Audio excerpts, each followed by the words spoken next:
नमस्कार। कागज के बने इस कैप्सूल का इस इंक्लाइन प्लेन पर जो मोशन हुआ, यह हमें आश्चर्यचकित करता है। तो आइए इस कैप्सूल के विचित्र मोशन को समझने की कोशिश करें। यहाँ स्क्रीन पर आपको इंक्लाइन प्लेन दिख रही है और इस इंक्लाइन पर रखी यह कागज की कैप्सूल है। कागज के इस कैप्सूल के मास को हम नेग्लेक्ट करेंगे। इस कैप्सूल के भीतर स्फेरिकल बॉल रखी हुई है जिसकी पॉइंट ऑफ कांटेक्ट इंक्लिनेशन के साथ पॉइंट P से दर्शाई गई है। मार्बल के सेंटर को इस रेड डॉट से हम दर्शाते हैं। कागज के कैप्सूल और मार्बल को मिलाकर यदि एक सिस्टम माना जाए तो इस सिस्टम पर लगने वाले फोर्सेस कुछ इस प्रकार से होंगे। ग्रेविटी mg नीचे की ओर, यहाँ m कुल मास है सिस्टम की, जो कि लगभग इस मार्बल के मास के बराबर ही है।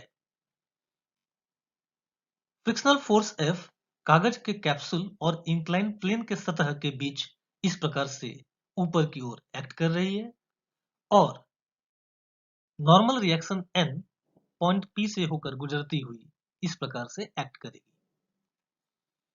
अब इस स्थिति में यदि टॉर्क्स के बारे में सोचा जाए तो normal reaction N point P से होकर गुजर रही है। हम यहां पर पॉइंट P के अबाउट ही टॉर्क्स निकालेंगे। नॉर्मल रिएक्शन के कारण पॉइंट P के अबाउट टॉर्क 0 हो जाएगी। इसी प्रकार फ्रिक्शनल फोर्स F भी पॉइंट P से होकर गुजर रही है, इस कारण से इसकी टॉर्क भी 0 हो जाएगी। लेकिन ग्रेविटी mg पॉइंट P से होकर नहीं गुजर रही है। पॉइंट P से ग्रेविटी की दिशा की ओर यदि परपेंडिकुलर डिस्टेंस के बारे में सोचा जाए तो वह a sin थीटा होगा, जिसके कारण यह टॉर्क पॉइंट P के about mg times a sin theta है। यहाँ a और थीटा क्या है? a इस स्फेरिकल बॉल की रेडियस है और थीटा इस इंक्लाइंड प्लेन की इंक्लिनेशन है। यह टॉर्क जो ग्रेविटी के कारण पॉइंट P के अबाउट लग रही है, इसकी दिशा इस प्रकार से होगी ताकि यह कैप्सूल क्लॉकवाइज घूमे और इस कारण से हम ये पाएंगे कि यह कैप्सूल इस स्थिति के बाद क्लॉकवाइज ओरिएंटेशन की ओर घूमना शुरू करेगी, कुछ इस प्रकार। और कुछ देर के बाद इस स्थिति में यह कैप्सूल पहुंच जाएगी जहां की मार्बल अब इसके बाईं ओर पर स्थित होगी। इस सिचुएशन में कागज के कैप्सूल और इंक्लाइन प्लेन की जो सतह है, उनके बीच की स्लाइडिंग फ्रिक्शन F इस कैप्सूल को नीचे सरकने से रोकेगी। यदि इंक्लिनेशन बहुत ज्यादा ना हो और यह इंक्लाइन प्लेन की सतह की रफनेस ठीक ठाक हो, तब यह कैप्सूल अपने जगह पर टिकी रह सकती है।